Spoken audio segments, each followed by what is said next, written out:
Hey guys, and welcome back to the Unfiltered Gamer card game review, or actually dexterity style card game review, in which case we'll be taking a look at the game of Dash. It's by NBP Imagine, and it is for 2 to 6 players, ages 5 and up, and takes about 15 minutes to play the game, or maybe a little bit more actually. And in the game of Dash, you're going to be flipping over circular little chits here, just like this one right here. And when you flip it over, it's going to have a color on it.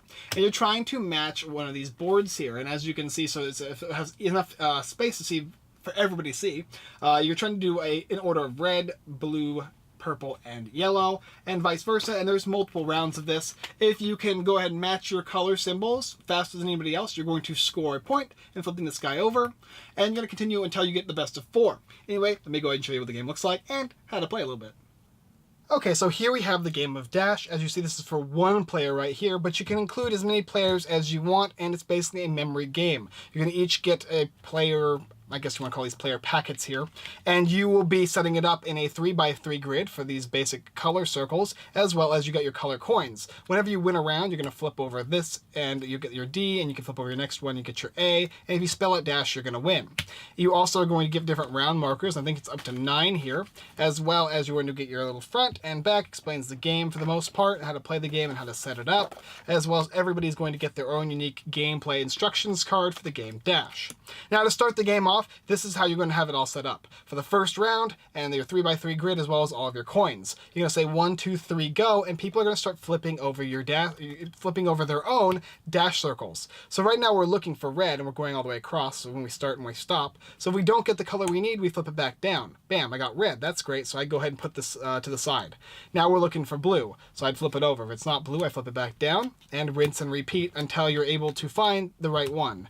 Now in this case, blue is being rather difficult for me. Where is it? There it is. And then you keep going. Now, also with your memory, it's going to help. So if you remember where purple was on here, you're not going to have to look for it. So it's kind of a memory-based game.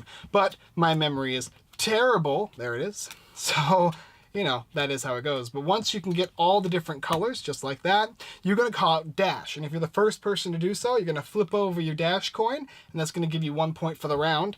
Then you're going to everybody all at once is going to take their Dash coins here, or their Dash circles over here, and you're going to shuffle them up.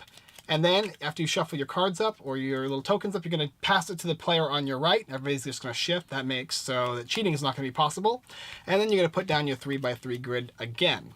After that, you're going to take the next round card and flip it over. Now, as you notice, the rounds get a little more progressively challenging. So in this instance, you're going to be looking for pink and then orange, and then the next one it'll be blue and green, and the next one so on and so forth. If you flip over one and it's not either of them, you flip it back over. And if you flip over one and it happens to be one of the actual 2 colors, oh my goodness, where is it? Nope, that's not it either. Man, tough. There it is. And then I flip over another one and it's not the right color, you have to flip back over both of them. So then you have to look for them again. Now obviously you would just flip over this one again, and you would keep searching for it until you found the right one. You get the idea though, I'm sure. Once you get them, you put them together, and you keep going like that until you get to the end. Now this game goes on for 9 rounds, or 7 rounds? 8 rounds, here it is. And as you see this one here, it's all the colors but 1 additional green, so that can be quite challenging if you get 3 greens in a row. But whoever gets their 4 coins to spell out D, A, S, and H is the winner of Dash, and that's how to play the game. Alright guys, so that's how you play the game Dash. Pretty simple, right? It's basically a memorization game in which you're going to be trying to turn things over. If you mess up, you gotta turn them all back down. And you're trying to get those sequences as fast as possible before anybody else. The more rounds that go on, the more difficult or challenging or just different it's going to be. You play up to 6 players. However, if you buy another copy of the game, you can play more. There's really no end to how many players you can play, especially if you buy another pack. You're going to get additional round markers, and you just set them around the tables, which you want to do.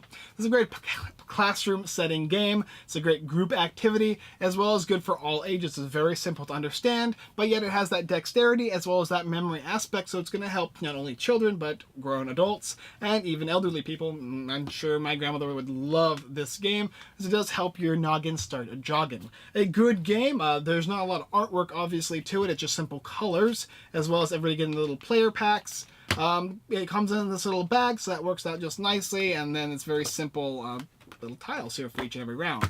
If they want to, they can increase the amount of rounds or change or add more colors, whatever. I'm sure you could possibly do that as well if you really wanted to by adding another copy of the game. Overall, it's a solid game. If you like memory games, if you like dexterity aspects, and if you want to play in a group or a classroom setting, you could definitely buy a bunch of these and have a good time as a teacher or whatnot. Solid game all around. It's a game I probably won't play all that much because I'm just not very good with memory, but I can see how a lot of people would enjoy this type of game. Overall though, solid, stamp of approval. I really like this game. Dash, definitely check it out. Alright guys, thanks for watching another Unfiltered Gamer card game review or dexterity game review. If you like this video, go check out the rest of our videos here on YouTube, like, subscribe, and comment, as well as checking out our website, unfilteredgamer.com. Got tons of blog posts, giveaways, Kickstarter lists, and more. Also got our current giveaway going from Holmes and Moriarty. If you're interested in that, I think the prize is Iliad, as well as one other one. Really cool little game though. Also go ahead and check out our sponsors or affiliated sites, everythingboardgames.com, the Giveaway Geek, and my best buddy pal, the Cardboard Stacker Ferdinand. All great stuff, great content. And if you're interested in checking out Dash, you can go ahead and do so in the description below. It's currently available on Amazon. It's a great way for you to get in touch with your memory and working together with other people in a dexterity game. Alright guys, that's all I got for this one. And as always, I look forward to seeing you next time.